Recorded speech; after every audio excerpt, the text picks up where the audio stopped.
So let's look at coloniality then, and how you're addressing this, because we've looked at constitution, we have looked at civilization. Let's look at this aspect too. Right.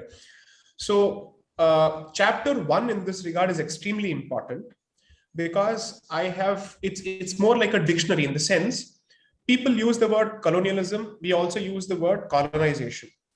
Then how is it different from coloniality is what I've tried to address. So I'm basically saying that colonization is the process of setting up a colony. Colonialism is the policy of setting up colonies. And coloniality is the psychology behind colonialism, is the mentality behind colonialism. What is the fount of thought? Why would you decide to set up a colony? You would decide to set up a colony if you believe that you have the natural or the divine right to rule others, or if you believe that you have the natural and divine right to own and expropriate their resources, if you believe that there are lesser people compared to you. And why do you believe that there are lesser people? Is it because of their religion? Is it because of their race? Is it because of the skin color? Is it the complexion that you believe that because you're white and we are brown, you're superior and we are inferior? So these are aspects that I try to unpack in the first section, section 1.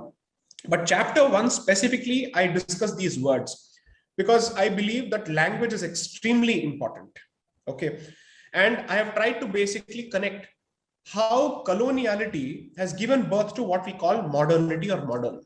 Okay, so we keep using the word modern in such loose terms in our daily conversations: modern India, modern society, modern science, so on and so forth, modern education. What do we mean by modern?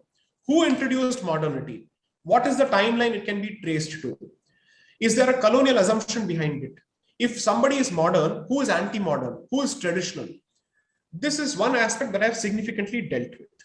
The second thing that I've done is I have discussed the experience of Africa, North America, Latin America, the Caribbean with colonization, and basically said this has been their experience. They have been completely wiped out, or they've been asked to give up the faith of their ancestors. Okay, so when it comes to Bharat, why do we believe that the very same person, when he enters Bharat, he had very different, let's say, intentions, or his notions were very different?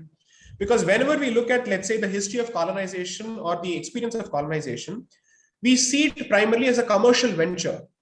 We see it primarily as a bunch of traders, greedy traders who come here, who start trading, and then they decide to rule us. I said that's such a simplistic way of looking at it, because they started on this voyage to rule the rest of the world, not because of commerce, but because they had a very specific belief system. They had a very specific value system. And as long as you don't address that particular issue, you're constantly beating around the bush, because you'll continuously speak of only the economic loss that you've suffered as a consequence of colonization, not the cultural loss, not the civilizational loss. Your originality has been completely taken away from you, which is the biggest loss that you can suffer as an individual or a society. Okay, so that is what I'm trying to address in the first section.